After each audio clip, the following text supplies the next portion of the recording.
Kahit noong umaga pa lang, hirap nang umusad ang prosesyon dahil sa mga debotong pilit sumasampa sa andas kahit bawal. May punto pa ngang nagpambuno ang mga pulis at deboto pagdating sa Ayala Bridge. Balikan natin ang usad ng traslasyon sa mga frontline report na ito. Sumasalangit ka. 4:41 a.m. Nagsimulang umandar ang andas ng Jesus Nazareno mula sa Quirino Grandstand. Mas maaga yan ng 4 na minuto kumpara noong nakaraang taon. Mabilis ang usad ng andas sa bahagi ng Katigbak Drive. Pero bumagal ito nang salubungin ng ilang deboto ang poon. Nag-agawan pa sila makahawak lang sa lubid nito. Ilang sandali lang, nagsimula nang umakyat ang mga deboto at lumambitin sa nakalabas na bahagi ng krus. Pagdating sa Padre Burgos Street, tuloy ang pagsampa ng mga deboto. Lalo tuloy bumagal ang andar ng andas. Sa drone video na ito nakuha ng News 5, nagmistulang dagat ng mga tao ang Finance Road nang dumaan doon ang andas malapit sa National Museum. Nag-aagawan pa rin ang mga tao sa mga lubid nito. Wala nang nagawa ang mga bantay sa National Museum nang pasukin ng mga deboto ang bakod nito. Sa dami ng mga deboto, ang babaeng ito nahirapang huminga at nahimatay. Sumaklolo naman ang rescue team para magbigay ng first aid. Pagdating sa bukana ng Ayala Bridge, naantala lalo ang andas sa dami ng tao sa tulay na gustong sumalubong sa poon. Ilang beses din itong umatras.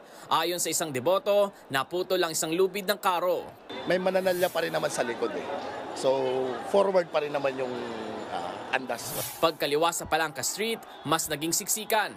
May nahimatay na naman. Agad namang tumulong ang rescue team. Ang ilan sa mga deboto, sila na mismo ang nagbitbit sa mga hinimatay palabas ng kalye.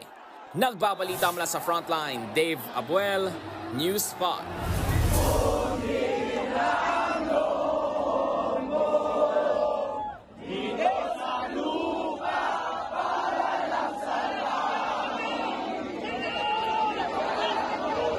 Maagang napasabak sa balyahan ng mga deboto at mga pulis sa Ayala Bridge sa Maynila bago mag-alas 7 kaninang umaga.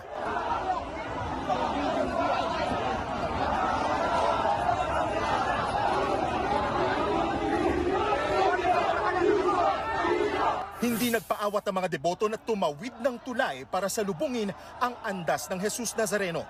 Madaling araw pa lang nang isara ang tulay bilang paghahanda sa traslasyon. Kaya ang ilan, uminit ang ulo. Kapit-bisig ang mga deboto nang harapin ang barikada ng mga pulis. Viva! Viva! Viva! Viva! Sa tindi ng tensyon, nagdagdag pa ng puwersa ang PNP para humarang sa mga galit na deboto. Ilang beses nakiusap ang mga pulis. Pero hindi na maawat ang mga deboto.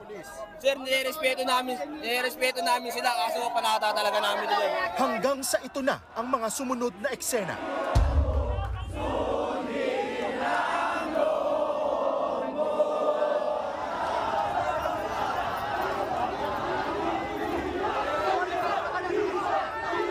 Agad nagpulasa ng mga deboto nang makalusot sa harang ng mga pulis. Pero may ilang nadaganan. Isa sa kanila ang 56 anyos na si Maria Cristina Francisco. Isa po ako sa napasama sa balyahan, sir. Tinulungan lang ako ng enforce, yung mga ganyan. Mga marin. Opo, lupay-pay ako, binigyan lang ako ng tubig, sir.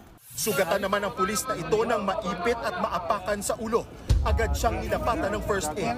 Saan po yung sugat, sir? Sa mukha lang. Ilang deboto ang dinampot matapos kuyugin daw ang mga pulis. Itinanggi naman ito ng mga hinuli na agad din pinakawalan. Hindi kami nananakit, sir. Tumabay lang po kami sa Agos, hindi po kami nananakit. Sa Ayala Boulevard pa lang hindi na mapigilan ang dagat ng tao. Bandang alas 10 nang makasampa sa Ayala Bridge ang andas ng poong Jesus Nazareno. At kung makikita ninyo, hindi na maawat itong mga sabik na deboto na makalapit sa andas. Inabot ng halos 6 na oras bago marating ng andas ang Ayala Bridge mula Quirino Grandstand. Nagbabalita mula sa Frontline, Gio Robles, News 5.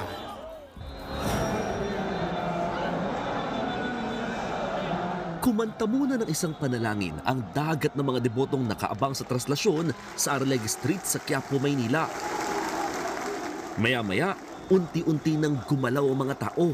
Hudyat na malapit ng dumaan ang andas ng poong Jesus Nazareno. Kasabay sa sinasabing agos ng mga deboto ay yung dami naman ng mga nag-aabang dito sa may kanto ng Casal Street at Arlegui Street kung saan lahat sila umaasang makalapit man lamang sa mismong andas. Pagsilay sa Poong Nazareno, hindi na magkamayaw ang mga deboto. Kanya-kanyang wasiwas ng mga bimpo at paghagis ng mga panyo, maipahid lang sa poon. Sandali ring nagkagulo ng magkaagawan sa lubid. Hindi tuloy napigilan na magkatulakan. Marami pa ring pinilit makasampa sa mismong andas. Naapakan na nga ng ilang deboto makapanik lang.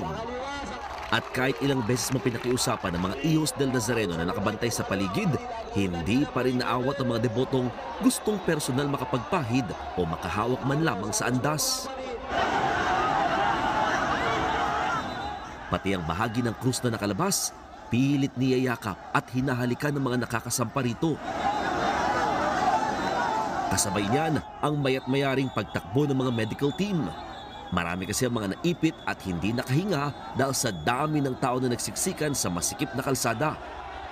Sa kabila nito, pinilit pa ring itulak ang andas para mas madaling umusad ang Poong Jesus Nazareno kasama ang mga debotong hindi alintana ang hirap, may paabot lang ang kanilang mga panalangin.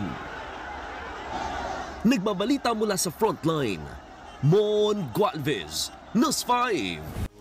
Mga kapatid, Mean Los Baños po, huwag magpahuli sa mga balita at impormasyong dapat ninyong malaman. Para sa mas malawak na balitaan at diskusyon, mag-follow at mag-subscribe sa social media pages ng News 5.